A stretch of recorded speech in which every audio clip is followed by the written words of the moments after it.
What's going on, Sports Nation? I'm your host, Kenneth Tiberius Clark, and you guys are listening to another fun episode of the Sports Exclusive podcast. So today's a short and sweet one. We should be at the end of the NFL season. You guys should have watched the Super Bowl already between Kansas City and San Francisco. Obviously, I'm behind, so I'm interested to see who's going to win that matchup. But this postseason, we got a chance to see a lot of upsets. Kansas City upset their way up to a damn Super Bowl championship, right?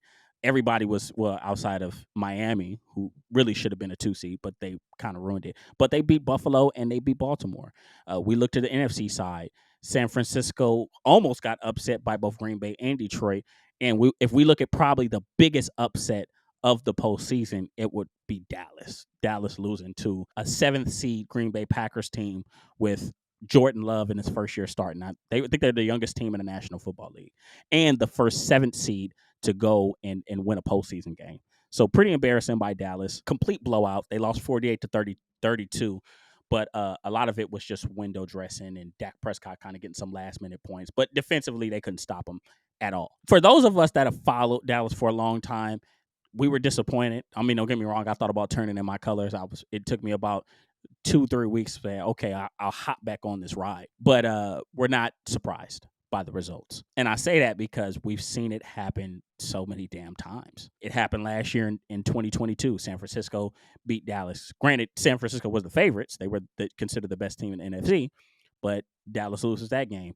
2021, Dallas was at home, and they were the 3 or 4 seed, something like that, and then they lose to San Francisco at home. San Francisco was the budding wild card team that made it in last minute surge and made it in, and they beat Dallas in Dallas. Speaking of Green Bay beat Dallas in 2016 and 2014. 2014, the last great year of Tony Romo. In 2016, Dak Prescott's historical rookie year, where Dallas had the number 1 seed in the NFC. The list goes on and on, but when we look at Dallas a little closer.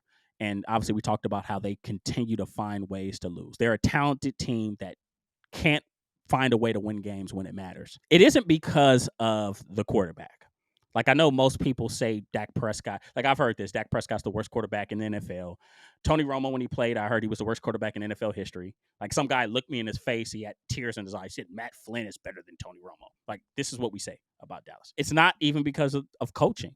Even though I'm not a big Jason Garrett fan, it's because they're a dysfunctional organization. Like, it doesn't matter who you put in that building. They're so dysfunctional in how they're ran, you're going to continue to get the same results. I know you guys question, like, what is dysfunctional organization? Let's switch it around. Organizational dysfunction. So the definition would be, it would be one that works in a way that's not consistent with the goal it's supposed to pursue. Shout out to Intelligent Management for that definition. I thought it was spot on. Doesn't that just scream Dallas? Like, that sounds exactly like what we've been watching them do for the past 30 years. The biggest star on that team is their owner, is their 81-year-old owner. Like, he gets interviewed after games like he played in it. He puts more resources in building them as a brand and as a powerhouse brand and household brand than actually building them into a championship football team. So maybe that's why Dallas just can't seem to win. Maybe it's not the quarterback. Maybe it doesn't matter what you do. You're not going to win with Jerry Jones. But not just the Cowboys. This isn't a Cowboys episode.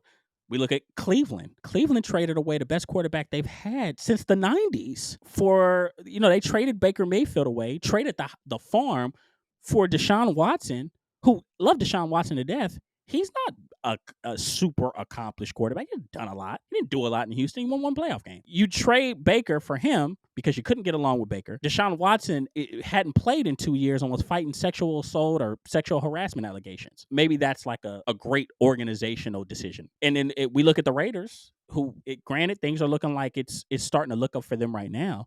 But the Raiders change head coaches like I changed my underwear. They've had like 13 since 2000. So hopefully Antonio Pierce can stick, because they get these guys, especially interims, and they fire them or they don't rehire them. So we'll see what happens with that. But then we look across other sports. The 76ers, who I talked about in season 1, we had the analytics episode. We talked about how Sam Hinkie had this great idea, how he was going to build a championship team based off of analytical studies and things of that nature. Obviously, it didn't work out. Or here's another thing. Okay, we're not going to build a team around Joel Embiid, who's now a top 3 player in the NBA and one of the best big men we've ever seen. Let's build it around Ben Simmons and let's get rid of Jimmy Butler. The 76ers have made a few bad decisions. We look at baseball.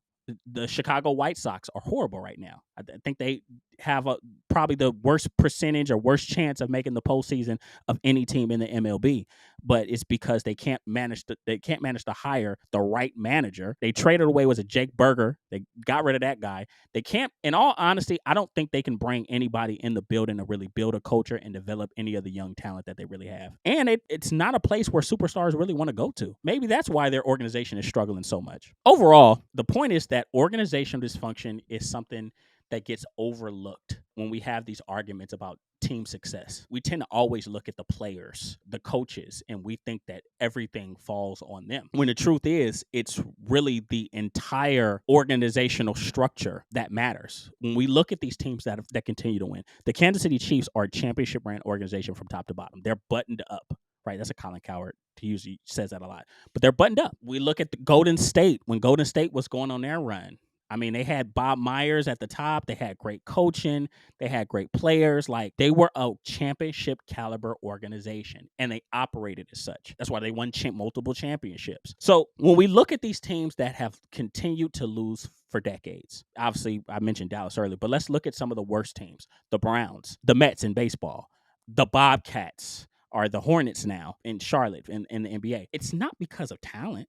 It's not because they haven't had the talent. It's really because there's a fracture somewhere in the structure of that franchise or that organization as a whole. So could be, I think there are a variety of reasons. Could be a front office issue, could be bad ownership, could just be bad team culture and team chemistry. It doesn't matter. The truth is, and this is something that we can't overcome in sports, in life really, winners win and losers lose. Can't overcome it. I said it to my buddy when Baltimore just lost to Kansas City. Winners win and losers lose. Simply put, winning organizations win. Losing organizations lose. That's the reality of every industry, sports, education, business. It doesn't matter. We like to do things and we like to blame the quarterback, blame the point guard, blame the pitcher. We like to blame all these different players. But the truth is even if you put the best talent in some of these positions, let's look at Dallas. You put Patrick Mahomes in Dallas ain't winning no championships, man. Nobody's big enough to overcome the machine. Everything starts at the top. That is the conversation for today. Let me know what you guys think. I am very, very big on organizational dysfunction. I think a lot of people just kind of